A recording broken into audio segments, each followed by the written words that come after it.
One of the big, I shall say, promises that Boris Johnson promised during during the last recent election was that he had an oven-ready deal ready to go, and that this was going to be really easy, that it would be done overnight. However, this deal hasn't materialised at all. Indeed, we've seen a couple of times and gone over many times the fact that what the government might be wanting to do is do what they call a bare bones deal that deals with the most basic things possible so that they can claim that they've got a deal and then they can do the rest later. But you now have a situation where a lot of the MPs, and I did say this was going to happen, a couple of weeks ago you had a big push by the ERG to get rid of the withdrawal agreement. And not just if we do get a deal, but if we don't get a deal either. So that we are going to break international treaties. In fact, you've just had Ian Duncan Donut Smith come out as the latest person, even though he voted for it. Again, another person who said that the withdrawal deal was awful and it was terrible, and then he votes for it under Boris Johnson and has now turned around and said, no, that's not good enough. It's not sovereign enough. So we get more and more absolutely ridiculousness. And if you thought Theresa May was going to having trouble with the ERG, looks like Boris is probably set to rumble not only with the ERG, but at some point his own backbench MPs as well, because, as I've said, there's an October crisis in the works. And sooner or later, that is going to take Boris up, and he's got to land on one side. And Boris is famous for trying to play both sides. Now, we saw Theresa May do that right at the very beginning of this whole thing. However, that didn't work out for her either.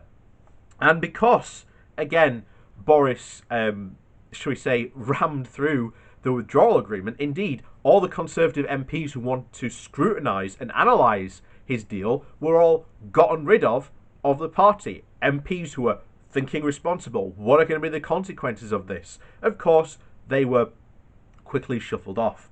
So, Boris Johnson's deal. What actually is it, and how bad is it in reality, and what's it going to do to us? Well, the New European has a headline describing just that. Boris Johnson's Brexit deal was a turkey, and we're all getting stuffed.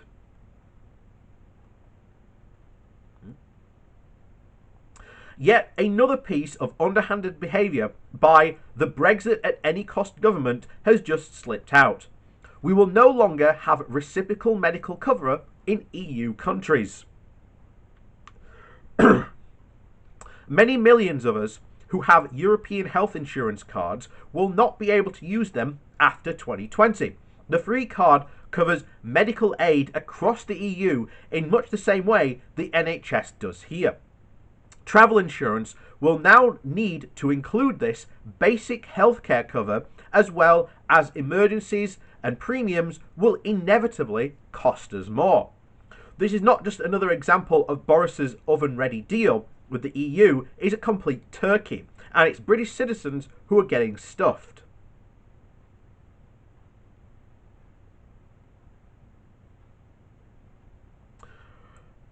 We now know that we are headed for a minimal or a no deal with the EU. And this will also mean that we'll be outside the collaborative safety and security measures of the EU. And we will be much less safe and secure. The government will have failed in its duty. The track record of preparedness, despite expert advice and warnings, are inadequate emergency planning, woeful delayed and scattergun responses. No wonder they were keen to announce the quarantines for arrivals from Spain, an attempt to show they can act swiftly, but at best is a complete sideshow. One will suspect that we'll be ill-equipped to stem the tide next January.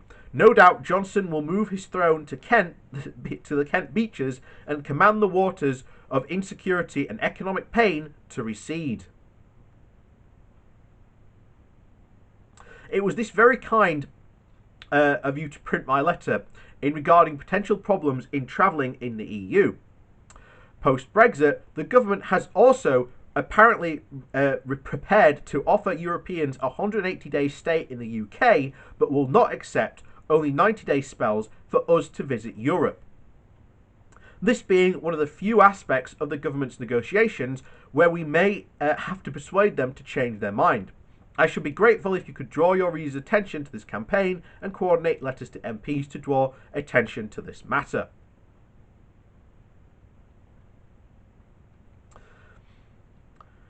So, freedom of movement is again another really important part, and I think people are really underestimating just how much this is going to affect a lot of Britons. It really is. I mean, you've had the recent news. People in the EU, not in the UK, not the EU. People in the UK, about 30% of them, immigration to the EU has gone up by 30%. That's Britons leaving the UK. To be honest, I wish I could do it myself, but again, I don't know any other foreign languages. So the only place I could actually go to would be Ireland. And like I say, if or when Scotland does go, again, another place I could potentially go to.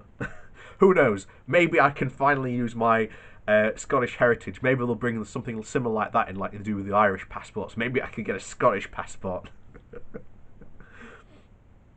But there, that's the similar way. I mean, it's not just this. I mean, like mobile roaming tariffs.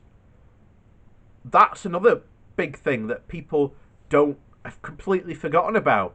There used to be numerous stories, like after the summer, like September time, of like the Sun and the Daily Mail complaining about Vodafone, or I got a £500 phone bill from Vodafone for like a 25-minute call. And those were stories from the past. Those were actually, happened. This is what people were complaining about. And what happened? The EU stepped in and did away with mobile roaming charges. Now we've got to worry that these phone companies are just going to go hog wild on us. And trust me, they will, because they can make money. Are you seriously telling me that a phone company isn't going to go, when someone goes to Europe, we could make £100 extra off this person? And if you think £100 extra off their millions of customers is going to be a substantial amount of money for them to earn. So you're telling me that phone companies aren't going to take advantage of that?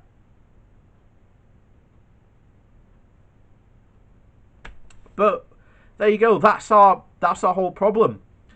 This deal is non-existent, and it is going to be, as the guy said at the beginning, it's either going to be completely bare bones, like there's going to be nothing on it at all. It's going to cover the most basic stuff as possible, and then Boris is going to spin it as some sort of massive win while continuing negotiations continue on to try and get some sort of bigger agreement, which will probably take about 7 to 10 years.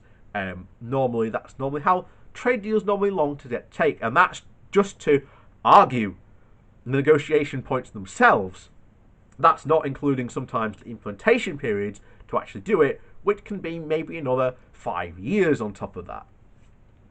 So yeah, trade deals are not easy to negotiate. And not only that, you've had, and we will go over it, don't worry, there's a very good piece in the New York Times where they wrote about this from America's perspective. Because if you've heard the British perspective, that Boris apparently, from what the rumours are, is he is hoping Trump gets the boot.